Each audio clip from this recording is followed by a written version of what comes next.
What's up, folks? It's your boy, Coach Ty, back at you with another one. And today I've got 3 bicep exercises you've never seen before.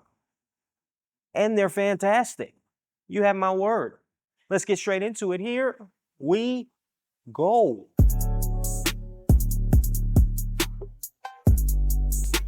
Okay, so the first one I actually got from somebody else and I modified a little bit. This comes from Ben Yanes. Shout out to him on Instagram and YouTube. I love his stuff.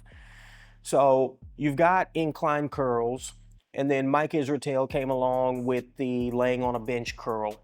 Now there's slight issue with these, which is your front delt becomes a limiting factor very quickly.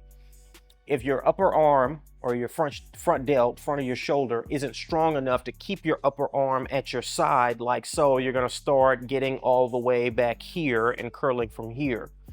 And we don't want to let another muscle be the limiting factor for whatever exercise it is we're doing or whatever muscle we're trying to train, in this case, the biceps.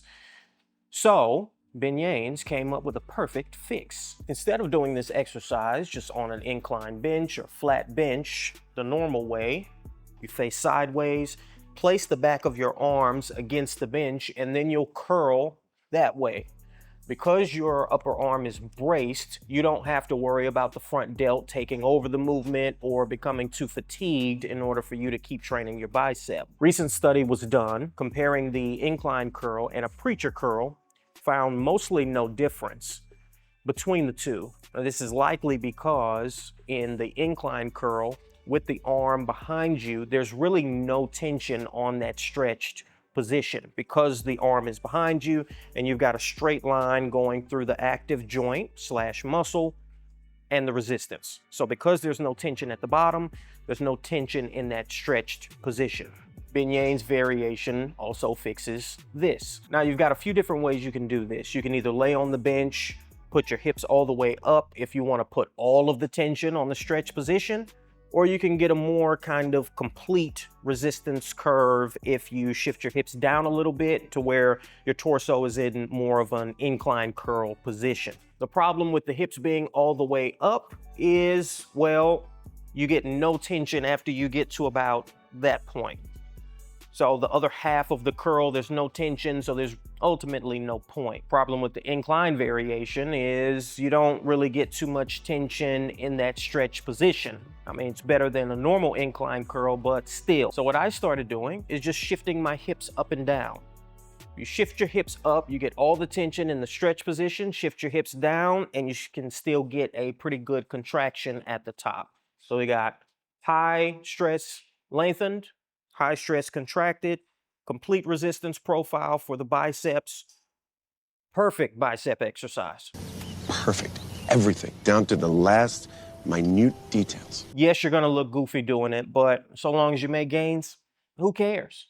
All right, we've got a similar thing going on with the cable from everything I just described with the dumbbells. So you're gonna put the cable at roughly elbow level. You've probably seen these cable curls done with the cable all the way to the bottom, but again, we wanna emphasize that lengthened position.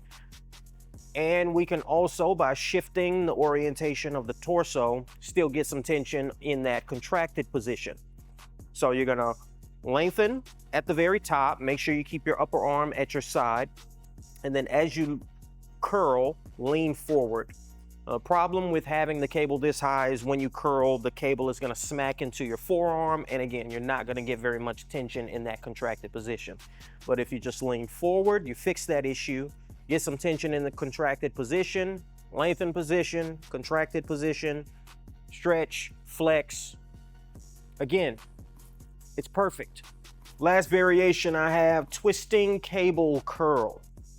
Now you've probably seen twisting curls with dumbbells, but I prefer them with cables for one reason. So with the cables, what you can do is shift the handle to one side, grab it with the resistance coming out of your pinky side. Now your bicep has an additional function, which is supination. You'll notice even just sitting at home, if you just take your forearm from a neutral position to a supinated position, you'll notice your bicep flexing when you do it because the bicep is a forearm supinator. So we can train two different functions of the biceps simultaneously. Elbow flexion, the main function, and also supination. Now, most of the time when you supinate, it's not against resistance. You're just twisting. But if there is no offset resistance in your hand, then there's kind of no point, which this solves. So as you're curling, make sure you push your pinky as far forward as you possibly can before returning to that neutral position at the bottom. That's it for today's video, folks. I'm Coach Ty. Please like, comment, subscribe, and share. Check us out in your app store, Muscle Wiki, all one word. I'm Coach Ty with Muscle Wiki, and I will see you with the next one. Deuces.